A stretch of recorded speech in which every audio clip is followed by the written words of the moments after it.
আসসালামু আলাইকুম, সবাই কেমন আছেন? আশা করি সবাই ভালো আছেন। তার একটা নতুন ভিডিও নিয়ে আপনাদের মাঝে আমি চলে এসেছি। তো আজকে আমি কোনো কিছু দেখাবো না, তো আজকে নিয়ে আসছি এই যে চিংড়ির মাছের খোসা। আজকে আমি ভর্তা করব, তো এটা পাটায় বেটে ভর্তা করব। আর এখানে কিন্তু আমি এই চিংড়ি মাছগুলো কিন্তু আমি এই যে জাল দিয়ে রেখে দিয়েছি, আর এগুলো এই যে খোসাগুলো আমি ছাড়িয়ে নিয়েছিলাম, সেগুলো কিন্তু আজকে আমি ভর্তা করে আপনাদের সাথে দেখাবো, শেয়ার করব। প্রথমে কিন্তু আমি এই যে পেঁয়াজ, কাঁচামরিচ, আদা, রসুন কিন্তু আমি এই যে কড়াই কিন্তু দিয়ে নিয়েছি। তো কিছুক্ষণ এটা কিন্তু আমি ভেজে নেব। তো এভাবে সবাই কিন্তু দেখেন, আজকে আমি এই চিংড়ি মাছের যে খোসাটা সেটা কিন্তু ফেলে না দিয়ে আমি সেটা কিন্তু এই যে ভর্তা করতেছি। তো কী দিয়ে ভর্তা করতেছি সেটা আপনাদের সাথে একটু আমি শেয়ার করতেছি। তো কিছুক্ষণ কিন্তু আমি এই যে পেঁয়াজ, কাঁচামরিচ, আদা, রসুন দিয়েছি। এখানে দেওয়ার পরে কিছুক্ষণ ভেজে নিলাম। তো ভেজে নেওয়ার পর কিন্তু আমি তেল দিয়ে নিলাম। তো তেল দিয়ে কিন্তু আবার কিন্তু আমি অনেকক্ষণ এটা কিন্তু ভাজতে হবে। তো ভেজে যখন লাল লাল হয়ে যাবে তখন কিন্তু আমি মানে চিংড়ি মাছের খোসা রেখেছি সেটা কিন্তু দিয়ে দেবো। এখানে একটু হলুদ দিয়ে নেব, তারপর দিয়ে নেব লবণ। তো সব কিছু কিন্তু আমি এক এক করে কিন্তু দিয়ে নিচ্ছি। তো দেখে নেন কীভাবে আমি ভর্তাটা করি। এখানে হলুদ দিয়ে নিয়েছি আমি, হলুদ দেওয়ার পর আবার নাড়তেছি, আর অল্প একটু কিন্তু আমি লবণ দিয়ে নেব। তার কিছু দেওয়ার দরকার হবে না। তো হলুদ দেওয়ার পরে কিন্তু কালারটা কত সুন্দর আসছে। তারপর আমি লবণ দিয়ে নিয়েছি। তো ভর্তা করতে কিন্তু তেমন কিছু লাগে না, শুধু পেঁয়াজ, কাঁচামরিচ, আদা, রসুন আর লবণ আর অল্প একটু হলুদ দিয়ে নিলেই কিন্তু হয়ে যায়। দেখেন এভাবে আবার কিছুক্ষণ কিন্তু আমি ভেজে নিচ্ছি। তো ভাবে কিন্তু যে কোনো ভর্তায় কিন্তু হবে কিন্তু আদা, রসুন, পেঁয়াজ ভেজে নিলে কিন্তু অনেক ভালো হয়, ভর্তাটা কিন্তু স্বাদ হয়। তো ভেজে না হয়ে গেছে, এখন কিন্তু আমি যেগুলো যে খোসা রেখেছিলাম সেগুলো কিন্তু জাল করে নেওয়ার পরে খোসাগুলো আমি কিন্তু ছাড়িয়ে নিয়েছিলাম, সেগুলো কিন্তু আমি যে কড়াই কিন্তু দিয়ে নিলাম। এটা কিন্তু আবার আমি কিছুক্ষণ আবার কিন্তু ভেজে নেব। তো দেখে দেখুন আমি কীভাবে আজকে চিংড়ি মাছের খোসা ভর্তা করি। তো সবার উদ্দেশ্যে একটা কথা বলতেছি, সবার অনেক অনেক ভালোবাসা এবং দোয়ায় আজকে কিন্তু আমি এই পর্যায়ে আসছি।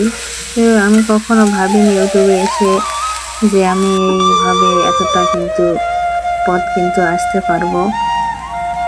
তো আপনাদের দোয়া এবং ভালোবাসায় সবাই কিন্তু অনেক অনেক আমাকে সাপোর্ট করেছেন। তো এই জন্য কিন্তু আমি চলে আসছি এত দূরে কখনো কিন্তু আমি আসতে পারতাম না। তো এসেছি শুধু আপনাদের কারণে, কারণ সবাই কিন্তু অফুরন্ত ভালোবাসা দিয়েছেন, তাই আমি কিন্তু আসতে পারছি। মানুষ কিন্তু কখনো একবারে কি বলবো যে গাছের মাথায় বলে না যে গাছের মাথায় উঠতে পারে না। তো এই ঠিকই ভাবি। তো ধাপে ধাপে আমি কিন্তু প্রথমে একটা একটা করে সাবস্ক্রাইবার, তারপর ধীরে ধীরে 1000, তারপর ওয়াচ টাইম 4000 ঘন্টা, ইনশাল্লাহ সব কিছু পেরিয়ে কিন্তু আজকে পর্যায়ে চলে আসছি। তো সেটা কিন্তু সম্ভব হতো না যদি আপনারা আমাকে সাপোর্ট না করতেন। তো ইনশাল্লাহ সবাই কিন্তু আমাকে সাপোর্ট করে যাবেন, আমিও সবাইকে সাপোর্ট করে যাব। তো সবার জন্য অনেক অনেক দোয়া এবং ভালোবাসা আমাকে এতটা সাপোর্ট করার জন্য। তো মাঝে মাঝে কিন্তু মানে এমন হয় যে ইউটিউবের অবস্থা দেখে মনে হয় যে না, ইউটিউব ছেড়ে দেবো। তো ইউটিউব ছাড়া যায় না, কারণ ইউটিউবে কাজ করতে করতে এমন একটা পর্যায়ে এসে গেছে যে মানুষ কি বলবো যে না পারি ছাড়তে, না পারি কিন্তু কি করব, মানে সবাই বলে না একটা, তো মায়ে পড়ে গেছে এই জন্য।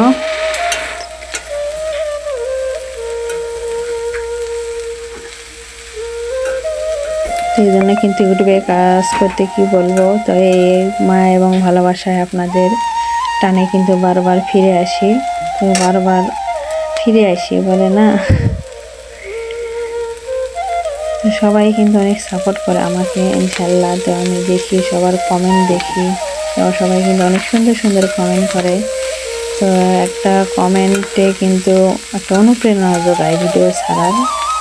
তো সেগুলো দেখেই কিন্তু আবার কিন্তু আমি এই ভিডিও ছাড়ার কিন্তু আগ্রহ জাগে, তো আবার ছাড়বো না তো আবার কিন্তু ভিডিও ছাড়ি। তো ভিডিওতে কিন্তু ভিউ অনেক কম, তারপরও এখন কি করব, এরকম সবারই এখন এই অবস্থা। তো আমাদের এই রান্না বান্না ভিডিও আর মানুষ কত দেখবে।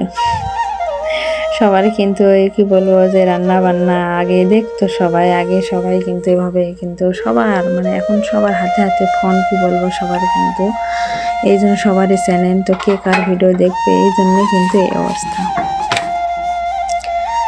নাহলে আগে কিন্তু আমরা কখনো, কারণ আমাদের চ্যালেঞ্জ ছিল না, আমরা কিন্তু কত মানুষের ভিডিও এমনিতে দেখছি, এখনও দেখি, ওদের ভিডিও ভালো লাগে তো ভালোবেসেই কিন্তু দেখি।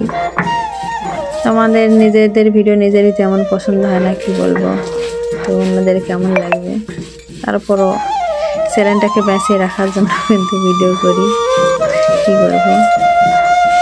কারণ একটা মেয়ে হয়ে কী করবো, একটা ছেলে মানুষ হলে বাইরে যাওয়া যায়, অনেক কিছু শেয়ার করা যায়। তো আমরা বাসায় যা করি, যা রান্না বান্না করি, যা কিছু করি, সেটা আপনাদের সাথে কিন্তু শেয়ার করার চেষ্টা করি। তো সেটা যদি কারো ভালো লাগে তো কী করবো। তো এভাবেই কিন্তু সবাই কিন্তু সবাইকে সাপোর্ট করে যাবো ইনশাল্লাহ, দেখা যাক, ধরে রাখবো। ইউটিউবে আসার পর থেকে অনেক অনেক বাধা বিপদের সামনে পড়ছে, সেগুলো অতিক্রম করে কিন্তু আজকে এই পর্যায়ে চলে আসছি। তো ইনশাল্লাহ শেষ পর্যন্ত থাকবো। তো আমাদের সাথে কথা বলতে বলতে কিন্তু কি বলবো, আমার কিন্তু এই যে চিংড়ি মাছ কষা কিন্তু ভর্তা কিন্তু আমি বেটে নিচ্ছি। তো ভর্তা কিন্তু আমার তো অর্ধেক কিন্তু বেটে নেওয়া হয়ে গেছে। তো এভাবে পাটায় বেটে ভর্তা করলে কিন্তু ভর্তাটা কিন্তু অনেক স্বাদ লাগে।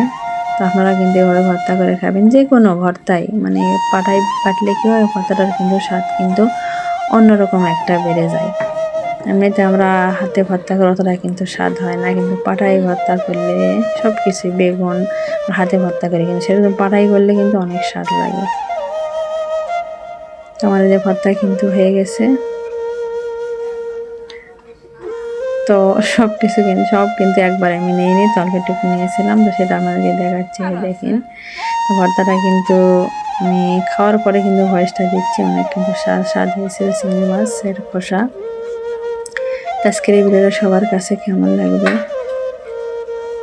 সবাই কিন্তু লাইক দেবেন। আমার ভিডিওতে কিন্তু কমেন্ট বেশি, লাইক কম হয়, তো প্লিজ সবাই কিন্তু লাইক দেবেন। লাইক ছাড়া আমি কিন্তু কারো ভিডিও দেখি না, তো বারবার কি বলবো।